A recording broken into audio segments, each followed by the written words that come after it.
क्या आपने कभी महसूस किया है कि आपका दिमाग आपको चैन से बैठने नहीं देता? रात को सोने की कोशिश करते हैं और अचानक वही पुरानी बातें, वही पुराने डर बार बार सामने आने लगते हैं। भविष्य की चिंता, लोगों की राय और छोटी छोटी गलतियों का बोझ हमें घंटों जगाए रखता है। अगर ऐसा है तो ये वीडियो आप ही के लिए है, क्योंकि आज हम शाइन विदिन पर बात करेंगे उस बीमारी के नाम पर जिसका नाम है ओवर थिंकिंग, यानी जरूरत से ज्यादा सोचना।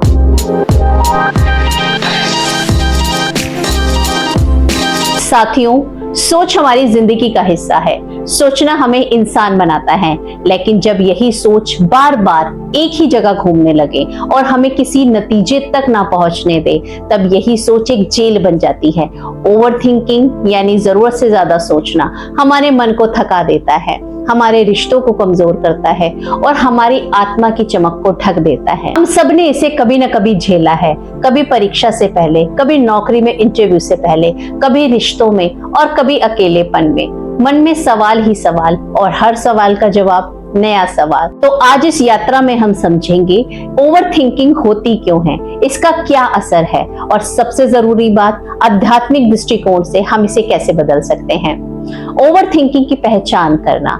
सोचना समस्या तब बनता है जब विचार रुकते नहीं हैं। उदाहरण के लिए, अपने किसी पुराने दोस्त से बात करी, उसने तुरंत जवाब नहीं दिया, मन तुरंत सोचने लगता है क्या वो मुझसे नाराज है। बॉस ने बस एक छोटी सी लाइन कह दी, काम सही से करना।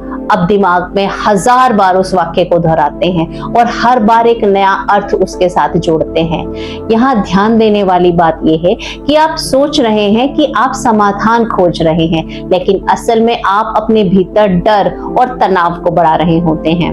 ओवर थिंकिंग हमेशा गोल गोल घुमाता है, जैसे पंखे की ब्लेड घूमते हुए बहुत तेज लगते हैं लेकिन कहीं पहुंचते नहीं हैं। याद रखिए, सोच अगर सही दिशा में है तो वरदान है, अगर केवल घुमाएं तो अभिशाप है। अब समझते हैं कि ऐसा होता क्यों है। सबसे पहला कारण है डर। असफल होने का डर, रिजेक्शन का डर, भविष्य का डर। ये डर हमारे मन में 1000 सवाल पैदा करते हैं और उन्हीं सवालों के जवाब में हम ओवर थिंकिंग का शिकार हो जाते हैं। दूसरा सबसे बड़ा कारण है नियंत्रण की चाह, कंट्रोल में करना। हमें लगता है कि अगर हम सब कुछ सोच लेंगे तो सब चीज हमारे कंट्रोल में रहेगी, परंतु ऐसा होता नहीं है। तीसरा कारण है सेल्फ डाउट, आत्मसंदेह। आत्मविश्वास की कमी हमें हर निर्णय पर सवाल उठाने पर मजबूर करती है। चौथा कारण है पुरानी आदतें और हमारे पुराने संस्कार। जो बचपन में हमने सीखा वही मन में हमारे बार बार दोहराता है। आध्यात्मिक दृष्टिकोण से देखें तो जब हम वर्तमान क्षण से कट जाते हैं और आत्मा से दूरी बना लेते हैं, तब मन अपनी ही भूल भुलैया में फंस जाता है। मन या तो पास्ट में रहता है या फ्यूचर में रहता है। ये आपको प्रेजेंट में रहने नहीं देता, लेकिन आत्मा हमेशा प्रेजेंट में रहती है। ये आदत धीरे धीरे हर जीवन को प्रभावित करने लगती है। नींद खराब होना, रात भर करवटें बदलना, तनाव और चिंता में छोटी छोटी बातें बड़ी लगने लगती हैं। रिश्तों में टकराव, जब हम किसी बात को 1000 बार सोचते हैं तो गलतफहमियां बढ़ जाती हैं, क्योंकि हर बार सोचने पर हर बात का एक नया अर्थ निकल कर आता है। इससे आपकी ऊर्जा की बर्बादी होती है। आप हर वक्त थकान महसूस करते हैं, किसी काम को करने का उत्साह जैसे जीवन से खत्म हो जाता है। इससे आपकी क्रिएटिविटी पर भी असर होता है। आप नया सोचना बंद कर देते हैं, क्योंकि हमेशा आपका दिमाग पुराने विचारों में ही उलझा रहता है। ओवर थिंकिंग सिर्फ मानसिक बोझ नहीं है, ये आध्यात्मिक प्रगति की सबसे बड़ी रुकावट है। अब बात करते हैं कि इसका समाधान क्या है। तो साथियों, मन को साधने की कला ही इसका समाधान है। सबसे पहले आप अपनी श्वास पर ध्यान देना शुरू कीजिए। जब आपके विचार बहुत तेज हो रहे होते हैं तो तुरंत गहरी सांस लेना शुरू कीजिए, क्योंकि आप देखेंगे कि जब आप ओवर थिंकिंग में होते हैं तब आप बहुत हल्की उथली उथली सांसें देने लगते हैं। इसका समाधान है कि आप जब भी अपने आप को ओवर थिंकिंग करता हुआ पाए तो अपनी सांसों को लंबा और गहरा कर दीजिए। हर सांस छोड़ते हुए महसूस कीजिए कि हर चिंता आपके शरीर से बाहर निकल रही है। वर्तमान क्षण में जीना, माइंडफुलनेस की प्रैक्टिस करते रहें। खाना खाते समय केवल खाने पर ध्यान दें, चलते समय केवल कदमों पर ध्यान दें, बात करते समय केवल सामने वाले को सुने। धीरे धीरे आपका मन सीख जाएगा कि प्रेजेंट में रहना ही सच है। विचारों का साक्षी बनना सीखिए। विचारों से लड़िए मत, उन्हें आते जाते देखिए। जैसे आसमान में बादल आते हैं और चले जाते हैं, वैसे ही मन में विचार उठते हैं और स्वतः ही चले जाते हैं। आपको उनके साथ बहना नहीं है, सिर्फ उन्हें साक्षी भाव में देखना है कि विचार आया, विचार गया और मैं सिर्फ देख रहा हूं। इसका चौथा अभ्यास है आध्यात्मिक अभ्यास। प्रतिदिन 10 मिनट अपने साथ रहिए। प्रार्थना और मंत्र जाप भी कर सकते हैं। सकारात्मक अफर्मेशंस दोहराइए। मेरा मन शांत है, मैं वर्तमान में जी रहा हूँ। आप चाहें तो शाइन विद इन चैनल पर बहुत सारी गाइडेड मेडिटेशंस भी हैं, जिन्हें आप इस चीज के लिए अपने जीवन में रोज प्रैक्टिस कर सकते हैं। आइए अब एक छोटा सा अभ्यास यहीं करते हैं। आप जिस भी स्थिति में बैठे हैं, अपनी आंखें बंद कीजिए, अपनी रीढ़ की हड्डी सीधी कीजिए और अपनी सांसों पर ध्यान लगाइए।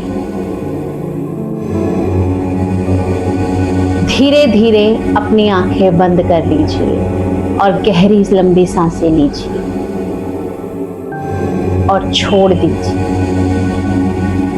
मन में जो भी विचार आ रहे हैं, उन्हें रोकने की कोशिश मत कीजिए।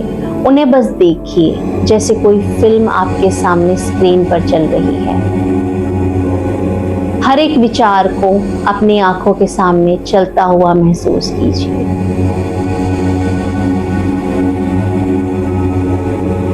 हर सांस छोड़ते समय अपने मन में दोहराइए, मैं मुक्त हूं, मैं आजाद हूं। शुरुआत में आप इस प्रैक्टिस को 5 मिनट से शुरू कर सकते हैं और धीरे धीरे आधे घंटे, 1 घंटे ये मेडिटेशन आराम से की जा सकती है। इसमें सिर्फ आप अपनी सांसों पर ध्यान देंगे और अपने आते जाते विचारों के ऑब्जर्वर बनेंगे, साक्षी भाव में रहेंगे। प्रिय साथियों, याद रखिएगा, ओवर थिंकिंग कभी समस्या का हल नहीं देती। समाधान हमेशा शांत मन से ही आता है। आध्यात्मिकता हमें यही सिखाती है कि शांति हमारे भीतर है। तो अगली बार जब विचारों का तूफान आपके मन में उठे, तो सिर्फ अपनी सांसों पर ध्यान लगाना शुरू कीजिए। तो सिर्फ अपने विचारों पर ध्यान देना शुरू कीजिए। आंखें बंद कीजिए, आती जाती सांसों पर ध्यान दीजिए। इससे आपके मन की गति रुक जाएगी और आप खुद को याद दिलाइए, विचार आसमान के बादल है और मैं उस आसमान की शांति हूं। साथियों, अगर ये वीडियो आपके दिल को छू गया हो, अगर इस वीडियो ने आपको कुछ इंसाइट दी हो, तो आप शाइन विद इन चैनल के साथ जुड़िए और शेयर कीजिए इस वीडियो को किसी और के साथ जिसको आज इसकी सबसे ज्यादा जरूरत है। शाइन विद इन परिवार में हम इसी तरीके वीडियोस लेकर आते रहते हैं। आप भी इस परिवार का हिस्सा बन सकते हैं और अपनी जिंदगी को ट्रांसफॉर्म कर सकते हैं। साथियों, चैनल से जुड़े रहिए और अपने भीतर की रोशनी को जगाते रहिए। धन्यवाद।